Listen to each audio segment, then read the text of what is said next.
Hello everyone. तो आज हम इस वीडियो के द्वारा गुजरात बोर्ड का हिंदी जो कि क्लास 12th का है, इसके चैप्टर नंबर 11 जो बीत गई सो बात गई, इसके बारे में पढ़ा था, जिसको हमने 2 पार्ट में पढ़ा था, पार्ट 1 और पार्ट 2। तो इस क्वेश्चन आंसर को करने से पहले आप उन 2 वीडियो को देख लें ताकि आपको ये क्वेश्चन आंसर और भी अच्छे तरीके से समझ में आ जाए। तो आइए इसे हम स्टार्ट करते हैं। फर्स्ट क्वेश्चन है, निम्नलिखित प्रश्नों के उत्तर दिए गए विकल्पों में से चुनकर लिखिए। फर्स्ट क्वेश्चन है, जीवन में एक सितारा था। ऑप्शंस है, वह डूब गया तो डूब गया, अंबर के आनन को देखो, आनन यानी मुख को, फेस को। सी, माना वह बेहद प्यारा था। डी, कितने इसके प्यारे छूटे। तो हमने पढ़ा भी था, जीवन में एक सितारा था, माना वह बेहद प्यारा था। तो यहाँ ऑप्शन सी करेक्ट होगा, माना वह बेहद प्यारा था। सेकंड क्वेश्चन है, जीवन में मधु का प्याला था। ऑप्शन से, तुमने तन मन दे डाला था, कितने प्याले हिल जाते हैं, जो गिरते हैं कब उठते हैं, कब मदिरालय पछताता है। तो जीवन में मधु का प्याला था, तुमने तन मन दे डाला था। तो ये ऑप्शन नंबर ए करेक्ट होगा, तुमने तन मन दे डाला था। थर्ड नंबर है, लघु जीवन लेकर आए हैं। इसके ऑप्शन है, वह टूट गया तो टूट गया, प्याले टूटा ही करते हैं, वह कच्चा पीने वाला है, कब रोता है चिल्लाता है। तो इसके ऑप्शन बी राइट है, प्याले टूटा ही करते हैं। लघु जीवन यानी छोटा जीवन लेकर आया है, उसका लाइफ छोटा है क्योंकि वो बहुत नाजुक होते हैं और अक्सर टूट जाया करते हैं, तो प्याले टूटा ही करते हैं। नेक्स्ट, निम्नलिखित प्रश्नों के उत्तर एक एक वाक्य में लिखिए। 1 वर्ड में इसके आंसर लिखने हैं, जिसमें फर्स्ट क्वेश्चन है आपका, तारों के टूटने पर अंबर क्या नहीं करता।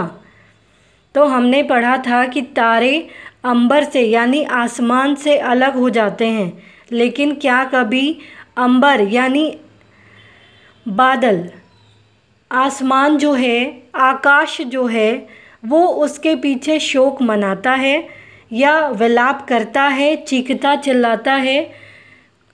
तो इसमें हमने क्या देखा था कि तारों के टूटने पर अंबर शोक नहीं मनाता है। क्या नहीं करता है? तो शोक नहीं मनाता है। इसीलिए इस चैप्टर का नाम भी पढ़ा है कि जो बीत गई सो बात गई। जब आकाश को तारा इतना प्यारा होता है और जब वो तारा उससे अलग हो जाता है तो वो शोक नहीं मनाता है, तो व्यर्थ में हम सब क्यों शोक मनाएं, क्यों ग्लानि करें, पछतावा करें। तो इसीलिए इसका आंसर होगा, तारों के टूटने पर अंबर शोक नहीं मनाता है। सेकंड है, कलियां और वल्लरियां किसका हिस्सा है। तो कलियां और वल्लरियां मधुवन का हिस्सा है। कलियां जो हमने पढ़ा कि कलियां सूख जाती हैं, और वल्लरियां जिसे हम लताएं भी कहते हैं, तो लताएं मुरझा जाती है।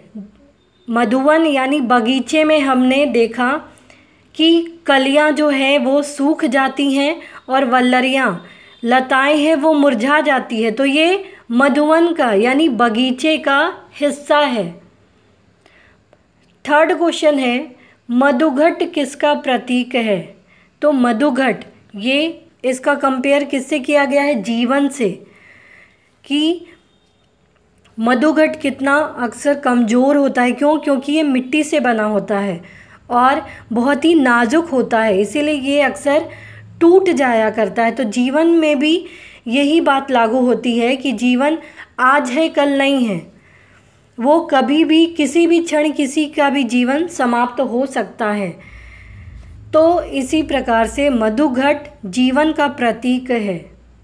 नेक्स्ट क्वेश्चन है इसमें, क्वेश्चन नंबर 3, निम्नलिखित प्रश्नों के उत्तर 2-3 वाक्यों में लिखिए। इसका पहला क्वेश्चन है, सितारे के रूपक से कवि क्या समझाना चाहता है?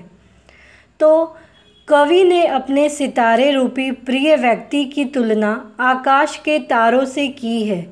वे इससे यह समझाना चाहते हैं कि मनुष्य और तारों की गति एक सी है। जिस प्रकार तारे टूटकर नष्ट हो जाते हैं और फिर कभी नहीं मिलते, उसी प्रकार मनुष्य का भी जब अंत हो जाता है तो वह लौटकर नहीं आता है। तो सितारे के रूप में जो तारे होते हैं उनका क्या नेचर होता है कि अगर वो आकाश से टूटकर अलग हो जाते हैं तो वो दोबारा से जाकर आकाश में तो नहीं जुड़ते ना। तो उसी प्रकार से मनुष्य में भी जो कवि को सितारे की तरह, तारे की तरह कवि को प्यारे हैं मनुष्य, तो वो सितारे रूपी प्रिय व्यक्ति की तुलना किससे करते हैं? आकाश में जो तारे हैं उनसे उनकी तुलना करते हैं। और वे इससे यानी ये उदाहरण देकर, ये एग्जाम्पल देकर वे समझाना चाहते हैं कि मनुष्य और तारों की गति एक सी होती है। कैसे एक सी होती है?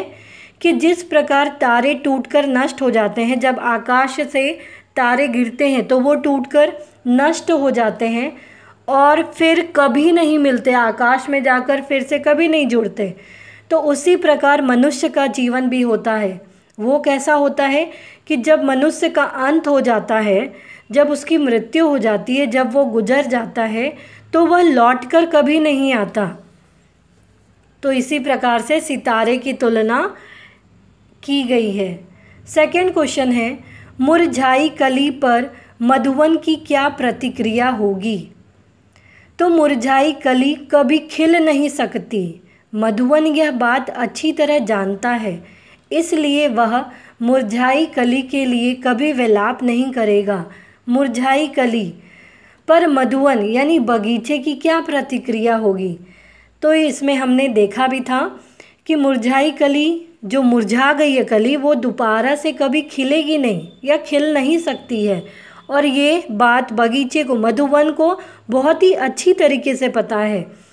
तो इसीलिए वो क्या करता है कि मुरझाई कली के पीछे कभी भी विलाप नहीं करता है कि वो मुरझा गई है। क्यों? क्योंकि उसे ये पता है कि ये दोबारा कभी से पहले के जैसे या खिल नहीं सकती है।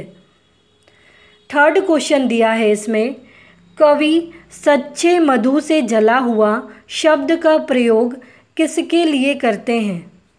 मधु से जला हुआ, ये शब्द का प्रयोग कवि ने किसके लिए किया है? तो कवि के अनुसार मधु घटों एवं मधु प्यालों से कच्चे पीने वालों की ममता होती है, जबकि सच्चे पीने वालों की आसक्ति मधु यानी मदिरा में होती है। कवि मधु से जला हुआ शब्द का प्रयोग सच्चे पीने वालों के लिए करते हैं। सच्चे पीने वाले जो नौसिखियाँ हैं, जो जिन्होंने अभी नया नया पीना स्टार्ट किया है, तो उन लोगों का कंपेयर कैसे करते हैं, कौन से शब्द का प्रयोग करते हैं? मधु से जला हुआ।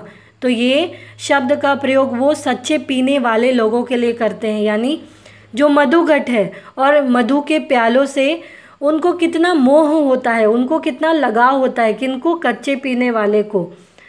और वो सच्चे पीने वालों की आसक्ति यानी मधु में होती है। सच्चे पीने वालों की आसक्ति या लगाव मदिरा में होती है, शराब में होती है। तो इसीलिए इसका प्रयोग मधु से जला हुआ शब्द, इसका प्रयोग किया गया है किसके लिए? सच्चे पीने वाले लोगों के लिए। तो इसमें हमने देखा भी था कि जो नौसिखिया है, जो कच्चा या जो कच्चे पीने वाला, जिन्होंने अभी नया नया पीना स्टार्ट किया है, तो उन लोगों का भी लगाव कितना ज़्यादा होता है मदिरा से। उनके जीवन में मधु यानी मदिरा, यहाँ पे मधु का अर्थ मदिरा होगा, तो मधु यानी मदिरा का एक जीवन का उनका अंग बन जाता है, हिस्सा बन जाता है, जिसके बिना वो रह नहीं सकते हैं। और अपने ज़िंदगी में, चाहे मधुघट हो या मधु प्याला हो, उससे भी उनका गहरा लगाव होता है, लेकिन कभी भी वे उनके लिए रोते नहीं हैं, विलाप नहीं करते हैं, ये हमने पढ़ा था। तो इसीलिए मधु से जला हुआ शब्द का प्रयोग सच्चे पीने वालों के लिए कवि करते हैं। तो इस प्रकार से हम देखते हैं कि इसका ये पार्ट 1 यहीं पे समाप्त होता है। उम्मीद है आपको ये पार्ट 1 जितने क्वेश्चन आंसर दिए गए हैं वो समझ में आए होंगे। तो प्लीज़ आप इस वीडियो को ज़्यादा से ज़्यादा शेयर करें ताकि दूसरे भी इसका लाभ उठा सकें। इसे लाइक करना, सब्सक्राइब करना ना भूलें। Thank you.